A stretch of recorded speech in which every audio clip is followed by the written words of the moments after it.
அனைத்து நேயர்களுக்கும் திண்டுக்கல் ஹரிஹரன் சர்மாவின் பணிவான வணக்கம். இந்த சனிப்பெயர்ச்சியில் இப்பொழுது இந்த பதிவில் நாம் பார்க்க இருப்பது சிம்மராசியை பற்றி. சிம்மராசி என்றாலே ஒரு கர்ஜனை, ஒரு வெற்றி என்று தான் சொல்லணும். சிம்ம லக்னம் அமைப்பவர்கள் எதிலுமே வெற்றியை ஈட்ட வேண்டும் ஒரு துடிப்புடனே செயல்படக்கூடியவர்கள் இந்த சிம்மராசிக்காரர்கள்.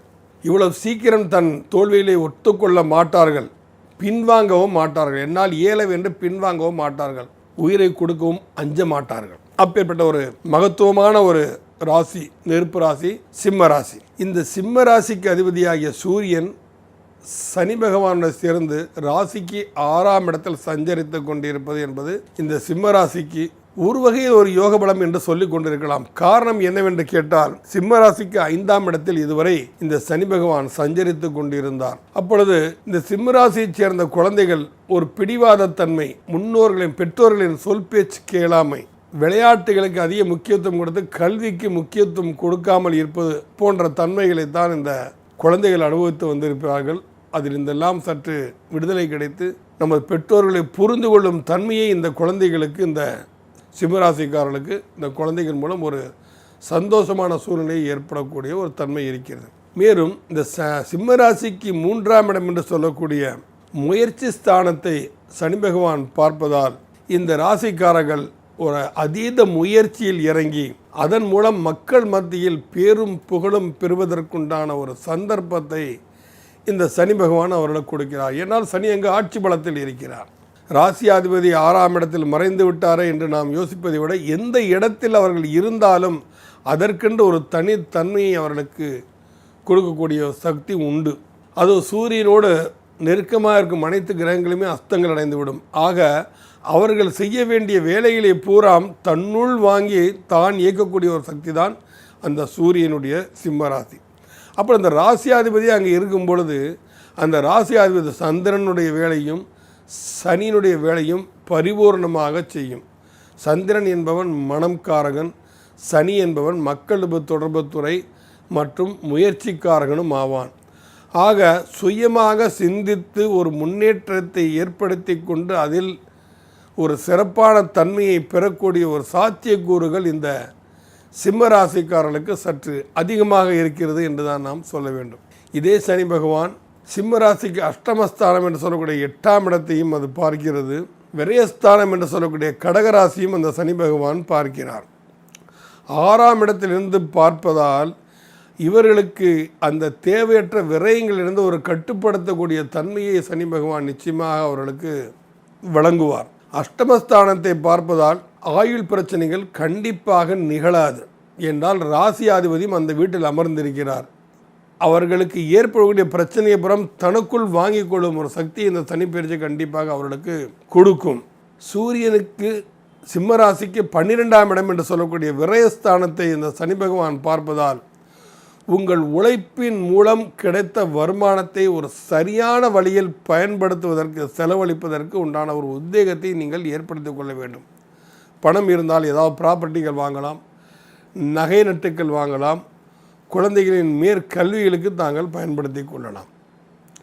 இந்த சிம்மராசியைச் சேர்ந்த அரசு உத்தியோகஸ்தர்கள் எல்லாரும் சற்று கவனத்துடன் நடந்து கொள்வது இவர்களுக்கு ஒரு நல்லது.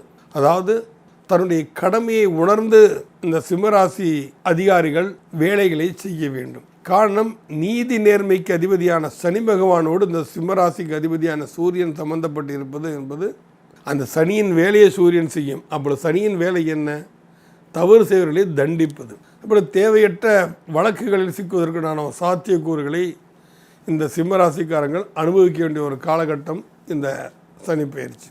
பெண்கள் என்று எடுத்துக்கொள்வர்களே ஆனால் உங்கள் சிம்மராசிக்கு 7ஆம் இடத்தில் இருக்கக்கூடிய சுக்கிரனோடு மாந்தி சம்பந்தப்பட்டு இருப்பதால், அந்த ராசியாதிபதி 6ஆம் இடத்தில் இருப்பதாலும் குடும்பங்களில் சில சண்டை சச்சரவுகள் வருவதற்குண்டான ஒரு சாத்தியக்கூறுகள் அதிகமாக தென்படுகிறது. அப்பொழுது தன்னடக்கம் சரி என்று ஒரு பொறுத்து போகும் தன்மையோடு சேர்ந்து அமைதி காத்தீர்களானால் குடும்பத்தில் ஏற்படும் சின்ன சின்ன சலசலப்பு சண்டைகளிலிருந்து தங்களை தாங்கள் காப்பாற்றி கொள்ளலாம். அதற்குண்டான காலகட்டம் தான் இந்த சனி பெயர்ச்சி. மேலும் இந்த சனி பகவான் 7ஆம் பார்வையாக விரயஸ்தானத்தை பார்ப்பதாலும் அந்த விரயஸ்தானாதிபதியே அந்த ராசியோடு அமர்ந்து இருப்பதாலும் இவர்கள் முயற்சிகள் கிட்டத்தட்ட சற்று கடின முயற்சி செய்வார்களானால் அனைத்து விஷயங்களும் இது அவர்களுக்கு ஒரு சாதகமான ஒரு வெற்றியான சூழ்நிலையை தான் அது தரும். அது மட்டுமல்லாமல் இந்த சனி பகவான் சிம்ம ராசிக்கு 6ஆம் இடம் மாத்திரமல்ல 7ஆம் இடத்திற்கும் அதிபதி ஆவார். 7ஆம் இடம் பொதுவாக ஜாதகங்களில் நாம் மாரகஸ்தானம் என்று நாம் சொல்லி கொண்டிருக்கிறோம். அந்த மாரகாதிபதி 6ஆம் இடத்தில் மறைவது என்பது இவர்களுக்கு இது போன்ற மாரகங்கள் ஏற்படாமல் அதிலிருந்து காப்பாற்றக்கூடிய ஒரு தன்மையை இந்த சனி பகவான் இவர்களுக்கு அதிகமாக வழங்குவார்.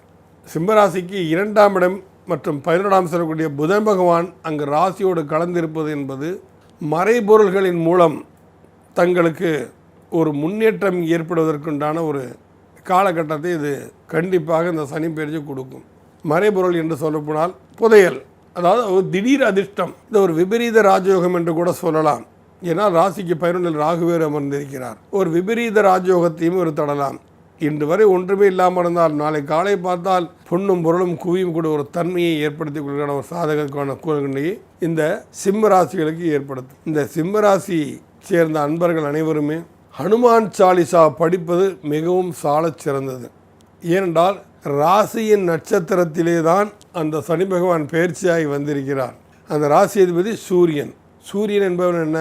மேலதிகாரி தன்மை, அரசு தன்மை, இது போன்ற ஒரு சூழ்நிலைகளில் தான் அந்த சனி பகவான் சஞ்சரித்து கொண்டிருப்பதால் அரசு உத்தியோகங்களில் சற்று நீதி நேர்மை தவறாமல் செயல்படுபவர்களுக்கும் இந்த சனி பகவானுடைய ஒரு மகத்துவமான உன்னதமான ஒரு நிலையத்தான் அது ஏற்படுத்தும். ஆக இவர்கள் ஹனுமான் சாலிசா வழிபாடு செய்வது, சிவ தரிசனம் செய்வது, சேத்திரங்களுக்கு சென்ற புண்ணிய நதி நீராடுதல், பிரதோஷ வழிபாடு, தேய்பிரை அஷ்டமியில் பைரவர் வழிபாடு, இது போன்ற விஷயங்களை செய்வார்களே ஆனால் இது சிம்ம ராசிக்கும் கிட்டத்தட்ட ஒரு அற்புதமான சனி பெயர்ச்சி பலன்கள் என்றுதான் நாம் சொல்ல வேண்டும்.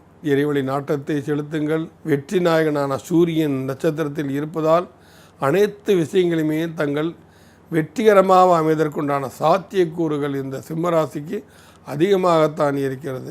நன்றி, வணக்கம். ஸ்ரீ குபேரன் டிவியை பார்த்தமைக்கு நன்றிகள். மேலும் இது போன்ற தகவல்களை தெரிந்து கொள்ள ஸ்ரீ குபேரன் டிவியை சப்ஸ்கிரைப் செய்யுங்கள். மறக்காமல் பெல் ஐக்கானை கிளிக் செய்யுங்கள்.